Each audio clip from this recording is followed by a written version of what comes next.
축원합니다. 죽을 때 후회하는 25가지라는 책이 있습니다. 이 책은 호스피스 병동에서 암 환자들을 돌보는 전문의죠. 오츠 스위치 박사라는 분이 쓴 책입니다. 이분은 이제 1000명이 넘는 환자들을 떠나보냈어요. 그러니까 세상을 마감하고 떠나는 사람들을 이제 보면서 얻을 수 있었던 그 삶의 지혜를 모아놓은 책이 바로 이 책입니다. 근데 수많은 사람들이 이 생을 마감하고 떠나는 때에 했던 말들 중에 가장 많이 했던 말이 있다고 그래요. 선생님은 후회해 보신 적이 있습니까? 아, 후회요? 예, 후회한 적 있죠. 후회한 적 많죠. 그러니까 이런 식으로 가장 많이 들었던 단어가 뭐냐? 후회라는 거예요. 후회. 그래서 암 말기에는요, 상상을 초월하는 고통이 찾아오는데 이 고통을 참고 견디는 것도 정말 힘들지만 이 고통보다도 환자들의 가슴을 후벼 파는 것이 뭐냐? 그게 이제 후회였다라는 거죠. 그래서 모든 사람들이 죽어갈 때 후회하면서 죽어간다는 거예요. 이렇게 후회하면서 쓸쓸하게 생을 마감하는 것이 바로 우리들이 아닌가 이렇게 생각이 됩니다. 그런데 후회하지 않은 분이 있죠. 이 땅에 살면서도 후회하지 않았고 죽음의 문턱에서도 후회하지 않았습니다. 오히려 그 죽음 앞에서 나는 다 이루었다라고 말씀하신 분이 있습니다. 33년 동안 후회 없이 사셨습니다. 그분이 누굴까요? 예수 그리스도십니다. 예수님은 후회가 없으시죠. 여러분, 후회 없는 삶을 살고 싶지 않으십니까? 예수님처럼? 특히 삶의 그 끄트머리에서, 죽음의 문턱에서 아이고 이렇게 할 걸, 저렇게 할 걸, 내가 왜 그랬나, 내가 용서할 걸, 내가 함께 할 걸, 더 의미 있고 가치 있는 일을 할 걸, 그 별것도 아닌데 내가 괜히 그거 움켜주고 내가 그러고 있었네, 아유 내가 함께 할 걸, 더 나눠주고 더 베풀 걸, 이렇게 후회하면서 가슴을 치는 게 아니라 감사와 찬양을 올려드리면서 만족스럽게 마지막을 맞이하고 싶지 않으십니까? 후회 없는 삶을 사셨던 예수님께서 오늘 우리에게 가르쳐주고 있습니다. 어떻게 하면 후회 없는 삶을 살 수 있을까? 어떻게 하면 만족스럽고 보람 있는 삶을 살 수 있을까? 어떻게 하면 마지막 순간에 후회가 아니라 만족과 기쁨과 소망을 누릴 수 있을까? 오늘 말씀을 통해서 여러분에게 후회 없는 삶이 시작되기를 주님의 이름으로 축원합니다. 지난 주일에 우리는 예수님께서 풍랑 속에서 덜덜덜 떨고 있었던 이 제자들을 향해서 물 위를 걸어서 찾아가는 모습을 우리가 함께 봤습니다. 이것을 통해서 주님이 우리에게 말씀해 주셨어요. 3가지를 말씀해 주셨잖아요. 뭘 말씀해 주셨나요? 주님의 침묵을 오해하지 말라. 내가 너를 보고 있어 라는 거 한 가지. 그리고 또 하나는 무서워하지 말라. 내가 하나님이야. 나야 나. 내가 하나님이야. 다 내 안에 있어. 요거 한 가지. 그리고 따라오는 무리들을 만났을 때 또 말씀하시죠. 썩을 양식을 목적으로 살지 말고 영생하는 양식을 위해서 살아야 된다. 영생하는 양식. 이 3가지를 우리에게 말씀해 주셨습니다. 그런데 오늘 본문을 보니까 이 이야기를 들은 무리들이 또 질문을 던집니다. 어떻게 하는 것이 하나님의 일을 하는 것입니까?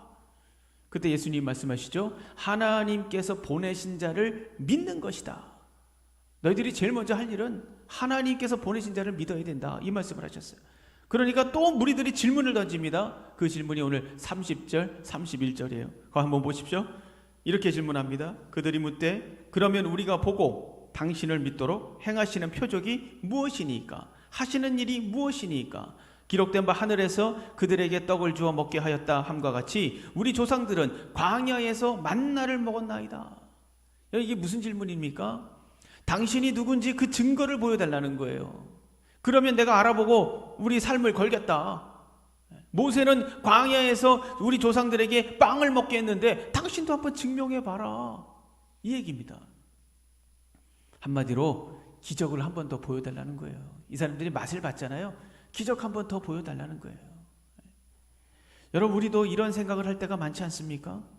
기적을 보여주면 내가 믿을 텐데, 아유 기적 돈벼락 맞게 해주면 내가 믿을 텐데, 병을 고쳐주면 내가 믿을 텐데, 아유 사업이 잘 되게 해주면 내가 믿을 텐데, 내가 매일 봉사할 텐데, 내 아들 좋은 대학 가면은 내가 매일 봉사하고 매일 내가 이 교회에 나갈 텐데.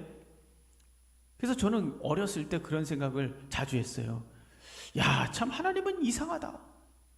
매일 기적이 일어나게 하면 사람들이 다 예수 믿을 텐데 왜 그렇게 안 하실까? 참 이상하네. 이광진 목사가 안수만 하면 막 병이 낫고, 기도만 하면 막 문제가 풀어지고, 또 기도하면은 또 이 돈이 쏟아지고, 그러면 우리 은총교회 금방 부흥할 거 아니에요? 그러면 여기 산을 그냥 싹 밀어버리고 그냥 새 성전을 짓고, 거기에 뭐 정원도 만들고, 카페도 만들고, 뭐 상담센터도 만들고, 체육시설도 만들고, 여기를 그냥 꿈동산으로 만드는 겁니다. 할렐루야. 저 뭔 소리를 하는 거예요 지금? 그래가지고 이 오남 지역의 랜드마크가 된다? 야, 이거 뭐 생각만 해도 신나지 않습니까, 여러분? 근데 하나님이 왜 그렇게 하지 않으시는가? 참 이상한 일이다. 교회 나오기만 하면 그냥 바라는 대로, 원하는 대로 그냥 턱턱턱턱 풀어지고 열려지고, 그러면 막 오라가라 뭐 전도할 필요도 없고 사람들이 그냥 저절로 쏟아져 올 텐데, 이 어려운 시대에 도대체 왜 그렇게 하지 않으시는가? 참 하나님은 이상하다. 여러분, 왜 그렇게 하지 않으시는 걸까요? 지금 예수님을 찾아온 무리들이 그걸 얘기하는 거예요. 보여봐라, 내가 믿게. 이 얘기하는 겁니다. 그런데 예수님은 그렇게 하지 않죠. 그 이유가 뭘까요? 우리가 이것을 분명히 짚고 넘어가야 돼요. 첫째는 뭐냐? 세 가지 얘기합니다. 첫째는 이런 생각 속에는 뭐가 들어가 있냐면 욕심이 들어가 있어요. 인간적인 세속적인 욕심이 들어가 있습니다. 겉으로는 하나님의 영광을 위해서라고 말하지만 사실 그 속에는 욕심이 들어가 있죠. 이 세상에서 잘 먹고 잘 사는 거 그게 전부인 거예요.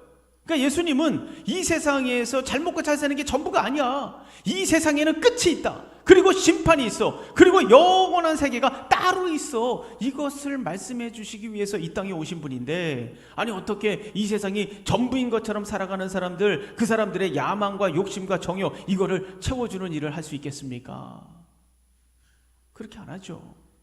이것은 오히려 그들에게 독이 되는 거예요. 독. 영원한 세계를 보지 못하게 만들고, 이 땅에 더 집착하게 만들고, 사망하게 만들고. 그래서 주님은 그런 기적은 일으키지 않습니다. 둘째, 기적이 사람을 구원하는 게 아니에요. 여러분, 기적이 많다고 해서 구원이 일어나는 게 아닙니다.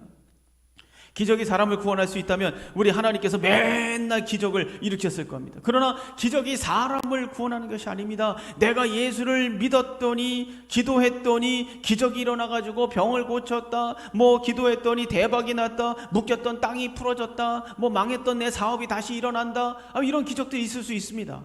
그러나 그것이 곧 구원이 되는 건 아니에요. 그렇지 않습니까? 왜요? 여러분, 이런 말 있잖아요. 화장실 들어갈 때하고 나올 때하고 마음이 틀려진다고. 사람 마음이 그렇게 간사합니다. 기도해서 병이 치유되면 얼마나 기뻐요. 처음에는 와, 기적이다, 하나님께서 해주셨어 라고 얘기를 하지만 시간이 점점 흘러가면 어떤 생각이 듭니까? 날 때가 돼서 난 거 아닐까? 의심이 점점 자라고, 그렇게 흘러가는 거죠. 처음에는 하나님이 복을 주셨다고 말하지만 점점 운이 좋았던 거 아닐까? 처음에 성공했을 때는 야, 하나님의 기적이라고 얘기하지만 성공이 이어지면 당연한 것이 되고, 결국에는 야, 이건 나도 좀 뭔가 실력이 있나 본데, 능력이 있는 것 같아. 여러분, 이렇게 흘러가는 것이 인간의 삶 아닙니까? 지금 이 사람들 보세요. 오병이어를 눈으로 직접 목격한 사람들입니다. 그래서 지금까지 예수님 따라온 거잖아요. 예수님 이 오병이어의 기적을 눈으로 직접 봤으면 믿어야죠. 야, 이분은 하나님의 아들이다 라고 믿어야 되는 게 정상 아닙니까? 그런데도 이 사람들은 여전히 뭘 원하고 있습니까? 예수 그리스도를 원한 게 아니고 계속 이 사람들이 원한 건 뭐예요? 기적입니다. 기적을 받는데도 기적을 원하고 있잖아요. 여러분, 이것이 인간의 한계죠. 그래서 기적을 베푼다고 사람들이 예수 믿는 게 아니에요. 물론 잠깐 반짝하겠죠. 그러나 그것이 구원이 되는 것은 아닙니다. 그래서 하나님은 기적을 남발하지 않습니다. 셋째, 기적은 우리에게 진정한 행복이 될 수 없습니다. 하나님은 우리가 이 땅에서 행복하게 살기를 원하시죠. 그러나 행복을 위해서 기적이 필요한 건 아니에요. 내가 행복하기 위해서는 어떤 초자연적인 특별한 일이 있어야 돼 라고 생각한다면 그 사람은 정말 불행한 사람이죠. 기적이 있어야만 살 수 있다? 불행한 삶이에요. 예를 들면 매일 로또 복권 여기에 목숨을 걸고 사는 사람들이 있어요. 그런 사람이 있다고 한번 생각해 보세요. 로또 복권의 기적만이 나에게 행복을 주고 희망을 줄 수 있어. 그게 유일한 방법이야. 이런 생각을 가지고 날마다 복권을 사고 그런 사람이 있다면 그 사람의 삶은 정말 굉장히 불행한 거죠. 로또 복권의 기적이 아니면 살 수 없을 만큼 그 삶이 피폐해져 있는 거예요. 그거 말고는 다른 게 없는 거죠. 피폐해져 있는 겁니다. 오히려 로또 같은 기적은 생각도 하지 않지만 매일 가정에 웃음이 있고 즐거움이 있고 따뜻한 사랑이 있다? 그것이 우리에게 진정한 행복이 아니겠습니까? 다시 말하면 내가 존재하고 있는 것 자체가 사실은 여러분 우리 기적이에요. 기적. 내가 이렇게 살아있는 것 자체가 기적 아닙니까? 이것을 깨닫고 있다면 더 이상 기적은 필요 없어요. 하나님의 사랑이 지금 나를 붙들고 있구나. 하나님의 은혜가 나를 채우고 있구나. 공급이 이어지고 있구나. 하나님께서 힘과 능력과 지혜를 주시고 있구나. 이것을 깨닫는 사람은 더 이상 기적을 바라지 않죠. 필요 없습니다. 왜냐하면 지금 우리가 숨쉬고 있는 것도 기적이기 때문에. 그럼 우리가 해야 될 것은 뭡니까? 모든 것이 다 하나님의 은혜입니다. 그리고 감사를 올려. 내게 있는 모든 것이 기적이고 은혜고 하나님 감사합니다. 찬양과 경배를 올리는 거죠. 자, 그렇다면 우리가 어떻게 해야 예수님처럼 후회 없는 삶을 살 수 있는가? 오늘 본문에서 세 가지를 함께 나누기를 원합니다. 첫째는 한번 따라해 주십시오. 영원한 생명을 아침을 다들 안 드시고 오신 것 같아요. 좀 힘을 내셔서 다시 한번 영원한 생명을 가져야 합니다. 영원한 생명을 가져야 돼요. 후회 없는 삶을 위해서는 영원한 삶이 여러분에게 있어야 돼요. 예수님을 쫓아온 사람들, 이 사람들이 이 모세를 들먹입니다. 모세는 광야에서 우리 조상에게 만나를 먹게 했다. 당신이 메시아라면 우리에게 만나를 먹게 해봐라. 이 얘기를 하고 있어요. 만약에 이광진 목사였다면 아마 그렇게 했을 거예요. 자, 봐라, 예의 먹어라 하면서 그냥 막 만나를 그냥 쏟아 부어가지고 거기에 파묻히게 만들었을 거예요. 저 같으면. 죄송합니다. 그러나 예수님은 그렇게 하지 않으셨죠. 그 이유를 이제 제가 앞에 세 가지 말씀을 드렸지 않습니까? 그럼 예수님 어떻게 하셨어요? 우선 그 만나는 모세가 준 게 아니라 하나님께서 주신 거야. 이렇게 고쳐주셨어요.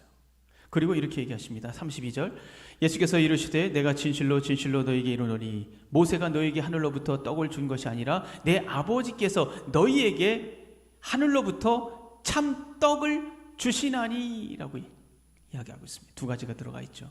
그 만나는 하나님께서 주신 것이 아닐 뿐만 아니라 하나님은 하늘로부터 오는 참떡을 주신다라고 말하고 있어요. 그것은 하나님께서 주시고자 했던 떡이 아니라는 거예요. 하나님은 참떡을 주신다라고 해요. 하나님께서 주신 것일 뿐만 아니라 그것은 하나님께서 주시려고 했던 원래 그것이 아니라 이제 참떡을 주신다, 그 얘기입니다. 여러분, 이 부분에서 만나의 특징을 좀 아셔야 돼요. 만나는 공짜로 주셨어요. 우리가 먹는 음식은 땀 흘려서 얻는 거지만 이 만나는 공짜로 주셨어요. 하나님께서 은혜로 하늘에서 내려주셨습니다. 또 한 가지는 이 만나를 매일 주셨어요. 매일. 하루도 빠지지 않고 주셨습니다. 그러나 또 한 가지는 이 만나를 먹는다고 해서 영생하는 게 아니에요. 먹으면 또 배고프고 먹으면 또 배고프고. 이스라엘 백성들은 40년 동안 이 만나를 먹었지만 결국은 다 죽었잖아요. 하나님께서 은혜로 만나를 주셨지만 이 사람들은 영생하지 못하고 다 죽었습니다. 그래서 이 만나가 상징하는 게 뭐냐? 너희 조상들이 먹은 그 만나는 아무리 먹어도 죽을 수밖에 없지만 앞으로 너희에게 진짜 만나를 주실 텐데 그 만나를 먹으면 영원히 죽지 않을 것이다. 영원한 생명을 가질 수 있는 만나가 지금 오셨다. 그 만나가 누구냐? 누구십니까? 예수 그리스도 바로 나야. 이 말씀을 주시면 하는 거예요. 여러분, 세상에 죽고 싶은 사람이 있습니까? 아유, 죽어야지 하면서도 사실은 살고 싶은 게 사람 마음이잖아요. 제가 옛날에, 우리 은총교회 말고 아주 옛날에 신방을 갔어요. 아주 연로하신 권사님이었어요. 제가 신방을 갔는데 저를 붙들고, 에휴, 목사님, 제가 죽어야 돼요. 왜 이렇게 안 죽는지 모르겠어요. 죽어야 되는데 자식들한테 도움도 안 되고 교회에서 뭐 아무것도 할 수도 없고 죽어야 되는데 계속 그런 말씀을 하시는 거예요. 근데 그 식탁에 앉아갖고 이제 그런 얘기를 했는데, 옆을 보니까 거기 홍삼도 있고, 그리고 마그네슘도 있고, 비타민도 있고, 또 오메가3도 있더라고요. 그것도 그냥 보통 오메가3가 아니라 울트라 오메가3. 그래서 제가 그걸 보면서, 사람은 정말 살고 싶으면 죽고 싶다고 얘기하는구나. 그렇지 않습니까? 뭐 그 권사님만 그러시겠어요? 우리도 다 마찬가지지. 사람은 죽고 싶은 존재가 아니에요. 영원한 삶에 대한 갈망이 있습니다. 갈망이. 영원히 살고 싶은 갈망이 있어요. 그 이유가 뭔지 아세요? 하나님께서 우리를 영원한 존재로 만드셨기 때문이죠. 영원한 존재이기 때문에 그걸 갈망하는 거예요. 그렇지 않습니까? 그러면 그 영원한 생명을 누가 공급하시냐? 하나님이시죠. 그런데 이 영원한 생명이 파괴됐어요. 깨져버렸습니다. 그 이유가 뭡니까? 우리가 죽을 수밖에 없는 존재가 된 게 이유가 뭐예요? 죄 때문입니다. 죄 때문에. 그런데 이 죄 문제를 해결하시고 우리에게 영원한 생명을 회복시켜 주기 위해서 오신 분이 있지 않습니까? 그분이 누구십니까? 예수 그리스도입니다. 질문하면 그냥 예수 그리스도 하면 거의 답입니다. 거의. 예수 그리스도. 그래서 예수님은 자신을 뭐라고 소개하냐? 생명의 떡이다. 이거 먹으면 영원히 살 수 있는 생명의 떡이다. 자기를 그렇게 지금 소개하고 있는 거예요. 그러면 하나님의 뜻은 뭐냐? 아무리 먹어도 죽을 수밖에 없는 이 만나를 계속 먹는 것이 하나님의 뜻이 아닙니다. 아무리 많이 먹으면 뭐합니까? 결국은 죽는데 그게 하나님의 뜻입니까? 아니에요. 하나님의 뜻은 뭐냐? 영원한 생명을 가질 수 있는 이 참떡, 생명의 떡, 이걸 주시는 거예요. 그래서 만나가 말하고 있는 것이 뭐냐? 생명의 떡이신 예수 그리스도를 상징하는 겁니다. 40절 다 같이 한번 보세요. 40절 다 같이 한번 읽겠습니다. 40절 다 같이 시작. 내 아버지의 뜻은 아들을 보고 믿는 자마다 영생을 얻는 이것이니 마지막 날에 내가 이를 다시 살리리라 하시니라. 우리 58절도 보면 이렇게 말씀하십니다. 이것은 하늘에서 내려온 떡이니 조상들이 먹고도 죽은 그것과 같이 아니하여 이 떡을 먹는 자는 영원히 살리라. 결론의 말씀을 딱 해주고 있지 않습니까? 사랑하는 성도 여러분, 우리가 예수 그리스도 생명의 떡을 먹는 순간 우리에게는 모든 후회가 사라집니다. 생명의 떡을 먹는 순간 후회가 사라진다니까요. 왜냐하면 영원한 삶이 시작되기 때문에 그래요. 다시 기회가 임하는 겁니다. 다시 소망이 있는 거예요. 다시 새로워지는 겁니다. 다시 출발할 수 있게 되는 거예요. 영원한 삶이 시작되니까. 그래서 우리 믿는 자들에게 이 장례는 절망과 공허와 허탈이 아닙니다. 우리가 드리는 장례는 뭡니까? 믿는 자가 하나님 앞에 돌아가는 그 장례, 그 뭡니까? 기쁨과 소망과 감동이 있는 거죠. 물론 이 먼저 떠나보내는 아픔과 슬픔과 눈물이 있죠. 그러나 그곳에는 그것만 있는 것이 아니고 소망이 있고 기대감이 있고 회복이 있고 새로운 시작이 있지 않습니까? 그래서 믿지 않는 자들과 장래가 다릅니다. 우리는. 그런데 어찌 우리 인생을 후회스럽게 마감할 수 있겠습니까? 사랑하는 성도 여러분, 생명의 떡 예수 그리스도를 먹고 후회 없는 인생을 시작하시기를 주님의 이름으로 축원합니다. 자, 두 번째 한번 따라해 주세요. 믿음으로 응답하셔야 합니다. 여러분, 믿음으로 응답하셔야 돼요. 예수님은 자신을 따라온 그 무리들에게 내가 하늘에서 내려온 떡이다 라고 얘기했어요. 그러니까 이번에는 그 이야기를 듣고 유대인들이, 그 옆에 있던 유대인들이, 지금까지 또 처음 무리들하고 이야기하고 있었잖아요. 이제 그 옆에 있던 무리들이, 유대인 무리들이 이야기합니다. 수군거리기 시작해요. 논쟁의 대상이 바뀐 거죠. 41절, 42절 우리 다 같이 한번 읽어보겠습니다. 다 같이 시작.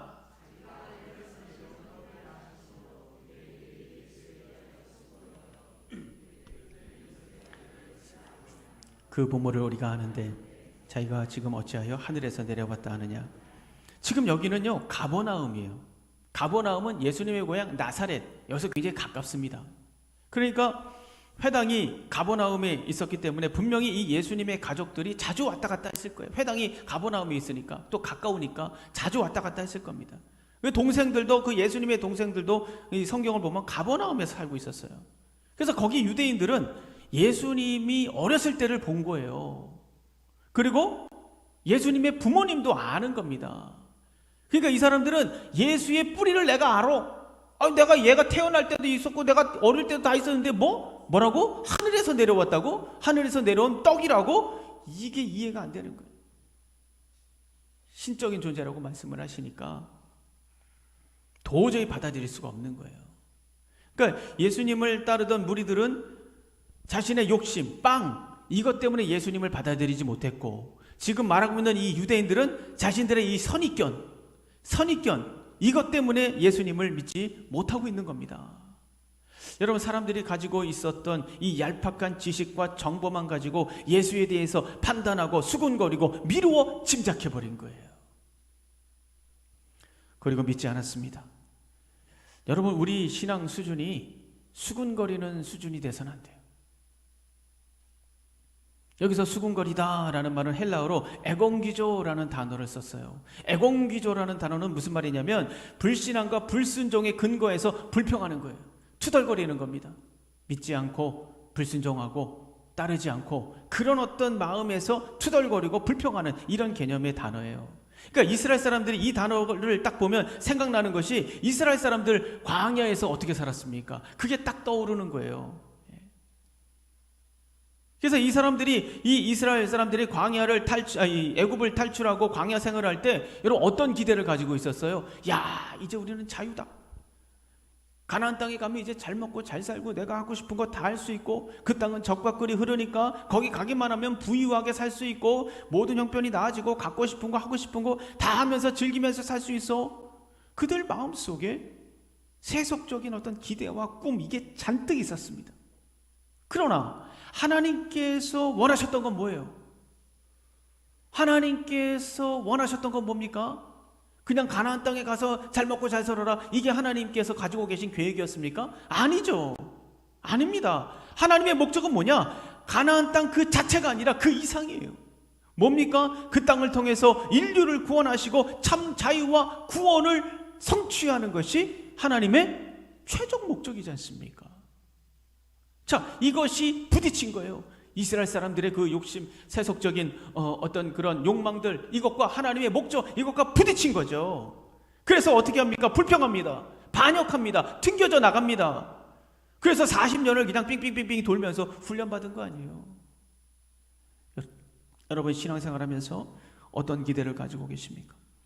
교회 다니면 구원받는다고 말해주잖아요. 하나님의 자녀십니다. 형제님, 자녀님 막 이러면서, 그리고 뭐 목사가 축복도 해주고 서로 그냥 축복해주고, 또 함께 놀러 다니고 여행도 다니고 맛집 찾아다니고, 그냥 목사가 쩔쩔매면서 이거 조금만 해주시면 안 되겠습니까? 그러면 목에 힘 딱 주고 예, 뭐 조금 해드리죠 뭐, 그러면서 봉사도 가끔 하고, 이런 교회 생활을 상상을 했는데 이상한 목사가 하나 와가지고 자꾸 부르짖어라, 기도해라, 예배해라, 목장 모임을 해야 된다, 강단에 올라가서 부르짖어라 막 이래버리니까 뭐 양육하자, 교육하자, 사람 살리자. 내가 전도사도 아니고 목사도 아니고 저분이 왜 저러나. 자기가 생각하는 신앙생활이 아닌 거죠. 그러면 어떻게 합니까? 그때부터 수군 하는 거예요. 그러니까 유대인들이 지금 그러고 있는 거예요. 수군. 이스라엘 백성들도 불평하고 그러면서 수군. 자기가 생각하는 것과 맞지 않고. 예수님께서 뭐라고 얘기합니까? 43절, 예수께서 대답하여 이르시되 너희는 서로 수군거리지 말라. 불평하지 말고 투덜거리지 말라는 거예요. 너희의 선입견을 가지고 자기중심적인, 그리고 너희의 경험을 가지고 세속적인 기대와 자기중심적인 논리를 가지고 나를 판단하지 말라는 것이죠. 예수님께서 여기까지만 얘기하셨어요. 더 이상 변론하지 않았습니다. 그 대신 뭘 말씀해 주셨냐면 한 단계 뛰어넘어서 어떻게 하면 예수를 믿게 되는지를 말씀해 주셨어요. 여러분, 예수를 완전히 신뢰하면 투덜거릴 필요가 없잖아요. 불평하지 않습니다. 왜? 완전히 신뢰하니까. 그래서 예수님이 한 단계 뛰어넘어가지고 예수를 어떻게 하면 예수를 믿게 되는지를 바로 얘기하십니다. 44절 보세요. 44절 다 같이 읽겠습니다. 시작. 나를 보내신 아버지께서 이끌지 아니하시면 아무도 내게 올 수 없으니 오는 그를 내가 마지막 날에 다시 살리리라. 여기부터는 여러분 잘 들으십시오. 좀 어려워요.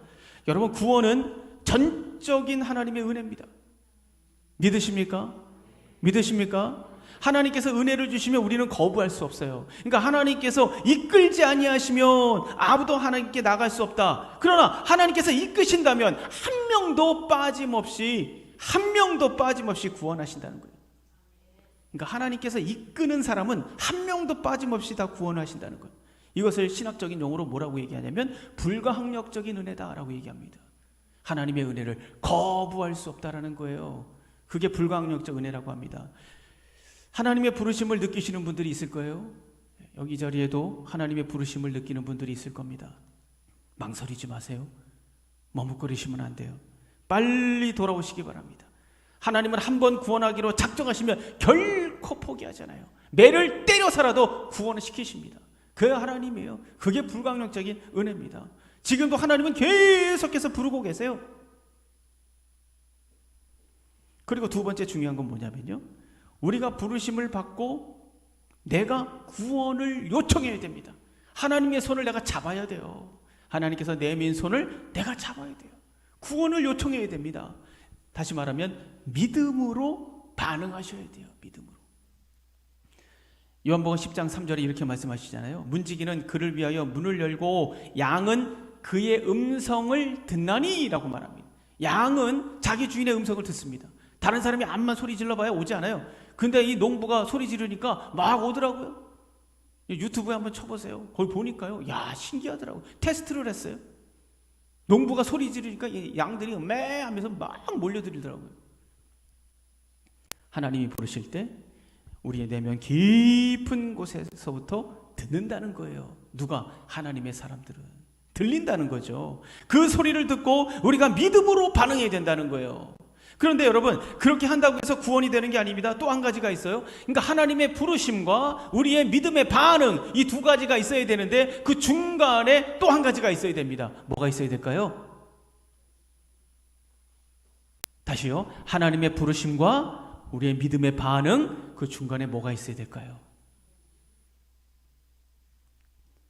연결고리가 있어야 되잖아요. 그 연결고리가 누굽니까? 예수 그리스도입니다. 예수 그리스도. 하나님과 나를 연결시켜 주시는 연결고리 예수 그리스도. 그래서 45절 보세요. 선지자의 글에 그들이 다 하나님의 가르침을 받으리라 기록되었은즉 아버지께 듣고 배운 사람마다 내게로 오느니라. 하나님의 감동과 소리를 들은 사람마다 다 내게로 온다. 하나님께서 가르쳐주시고 감동하게 하시고 부르신다는 거죠. 환경을 통해서, 사람을 통해서, 사건을 통해서, 절망과 위기를 통해서 계속해서 부르신다는 거예요. 그 부르심에 믿음으로 반응하는 사람은 다 내게로 온다, 다 예수 그리스도께로 온다라고 말씀해 주시고 있는 겁니다. 자, 여러분, 여기서 말씀하시는 게 뭡니까? 우리가 믿음으로 반응할 수 없도록 우리를 방해하는 것이 있다는 거예요. 그게 뭐냐? 내가 만든 선입견, 얄팍한 정보와 지식, 자기중심적인 생각. 우리가 공부를 많이 한다고 해서 하나님을 믿게 되는 게 아닙니다. 왜냐하면 하나님은요, 영적인 존재이기 때문에 그래요. 영적인 존재이기 때문에. 내 지식으로 경험 아니에요. 하나님은 영적인 존재입니다. 영적인 존재를 내가 뭘 한다고 해서 알 수 있습니까? 몰라요. 공부한다고 해서 되는 게 아닙니다. 하나님은 영이시기 때문에. 이 영이신 하나님을 만나기 위해서는 인간의 한계를 뛰어넘어서 믿음의 단계로 들어가야 돼요. 믿음의 단계. 그래서 이 신앙생활이 어려운 거예요. 믿음의 단계로 들어가서 이해하려고 그래야 되는데 그냥 자기 머리로 뭔가를 알아보려고 하니까 그게 이해가 안 되는 거죠. 그러니까 지식의 한계를 넘어서 믿음의 단계로 들어가게 되면 거기에 누가 있는 거예요? 예수 그리스도가 계신 거예요. 그리고 그 예수의 손을 붙잡으면 하나님 아버지를 만나는 새로운 세계가 열리는 것이죠. 여러분 믿으십니까? 믿으십니까? 47절 48절 이렇게 말합니다. 진실로 진실로 너희에게 이르노니 믿는 자는, 그러니까 믿음의 단계로 넘어가는 자는 영생을 가졌노니 내가 곧 생명의 떡이니라. 여러분, 요즘 우리나라 보세요.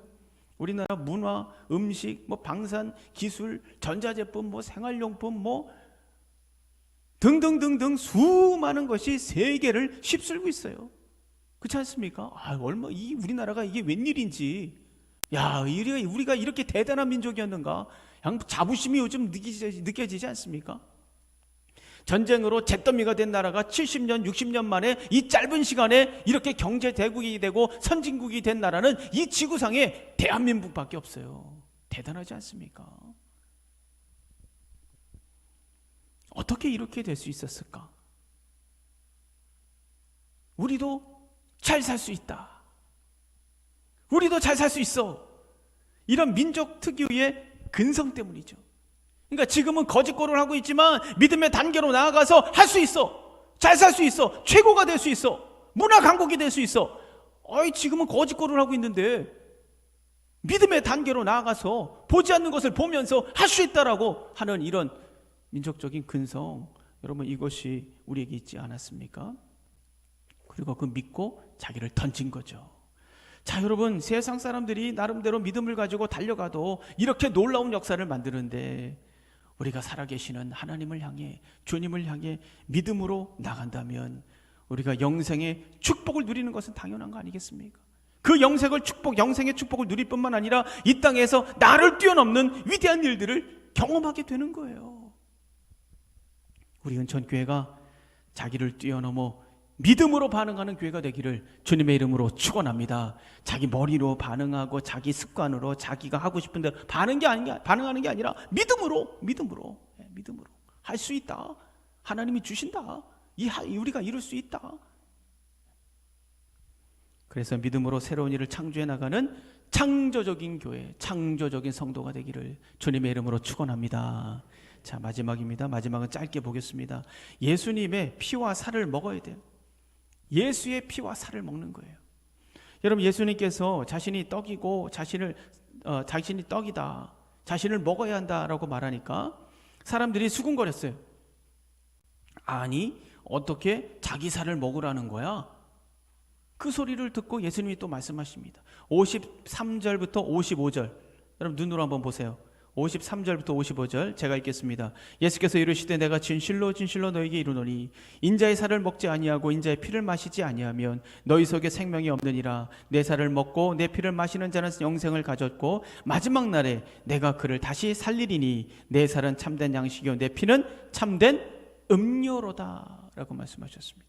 자신의 살과 피를 먹으라는 말씀이죠. 이게 도대체 무슨 말이냐? 이것은 우리의 죄를 대신해서 십자가에서 죽으시고 죄의 문제를 해결하신 예수 그리스도의 죽음을 받아들이라는 거예요. 십자가에서 피를 쏟으시고 살이 찢기셨잖아요. 너희들 내 살과 내 피를 먹어라. 내 죽음, 나의 죽음을 받아들이라는 거예요. 너의 죄의 문제를 해결한 이 나의 죽음을 받아들이라는 거예요. 받아들여라. 그리고 자신을 희생해서 이 전 인류를 구원하신 예수 그리스도의 그 십자가를 이제 내가 짊어지겠습니다.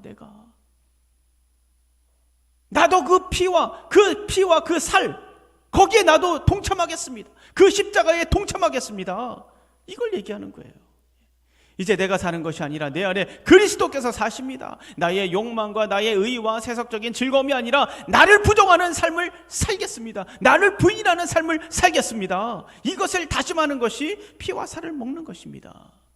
여러분, 이것이 얼마나 위대한 가치를 가지고 있는지 예수님이 우리에게 보여주신 거 아닙니까? 그 가치를 알기 때문에 여러분들이 여기 앉아 계신 거 아닙니까? 예수님의 십자가를 따라가며 후회 없는 삶을 만들어 가시기를 주님의 이름으로 축원합니다. 정리합니다. 후회 없는 삶 세 가지. 첫째, 반드시 여러분 영원한 생명을 가지셔야 돼요. 하나님이 지금 부르시고 있습니다. 아직 영접하지 못하신 분들 지금 부르시고 있습니다. 반드시 영생하셔야 돼요. 영생이 없으면 그 무엇도 의미를 가질 수가 없어요. 둘째, 여러분의 선입견, 지식, 정보로 반응하지 마세요. 여러분의 욕심으로 반응하지 마세요. 여러분 자기중심적인 생각으로 반응하지 마세요. 무엇으로 반응해야 되는가? 믿음으로 반응하셔야죠. 믿음으로. 세 번째, 주님의 살과 피를 먹고 십자가의 삶을 결단하는 겁니다. 희생하고 나눠주고 헌신하고. 교회에서만 그렇게 하라는 게 아니에요. 여러분의 직장에서, 가정에서, 여러분의 삶 가운데 십자가의 삶이 있을 때 위대한 삶이 되는 거예요. 자, 이 세 가지의 삶 쉽지 않죠? 그러나 여러분 도전하시기 바랍니다. 뭘 완성을 바라는 게 아니에요. 하나님께서는 도전하라는 거죠. 도전할 때 우리 성령 하나님께서 함께 하실 거야 라고 말씀해 주셨습니다. 너를 인도해 주실 거야, 너를 도와주실 거야 라고 말씀해 주셨어요. 도전하는 인생이 되시기를 바랍니다.